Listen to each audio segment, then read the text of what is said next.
Bogotá, Colombia's government will sign a bilateral ceasefire with the nation's last remaining major rebel group ahead of Pope Francis' visit this week, President Juan Manuel Santos announced on Monday. Santos said the agreement will be signed later in the day in Quito, Ecuador, where negotiations with the National Liberation Army, or ELN, have been taking place since February. The ceasefire, whose details were being ironed out as late as Monday morning, would take effect 1 October and initially run through 12 January, at which time it can be renewed if the two sides agree, he said. The Pope is arriving amid a unique moment in our history, as we turn the page on an absurd conflict and look to the future with hope, Santos said in a televised address. The ceasefire, 5 years to the date after the signing of a framework agreement that kicked off ultimately successful talks with the much larger Revolutionary Armed Forces of Colombia, or FARC, could be a major step towards securing a lasting peace.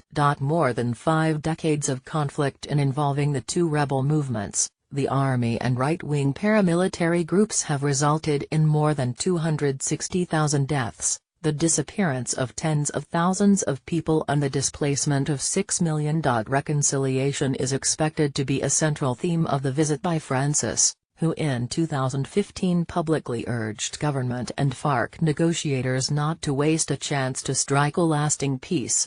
Under the deal between the government and the FARC, the group has turned over its weapons and is in the process of reorganizing as a political movement to compete in elections 2018.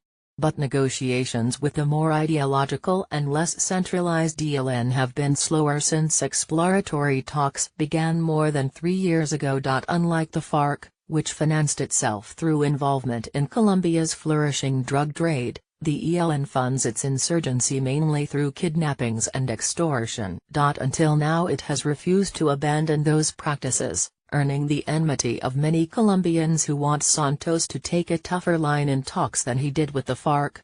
The priority is protecting citizens, Santos said. That's why during this period the kidnappings, attacks on oil pipelines and other hostilities against the civilian population will cease.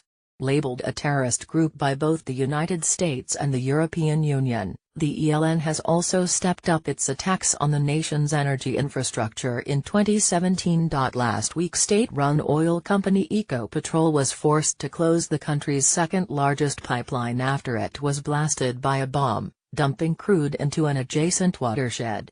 It was the 43rd attack in 2017 against the Limon-Covenas pipeline. The ELN, whose founders 5 decades ago included radical Roman Catholic priests, is believed to have about 1,500 active fighters. Published date, September 5, 2017 7:12 a.m., updated date, September 5, 2017 7:12 a.m.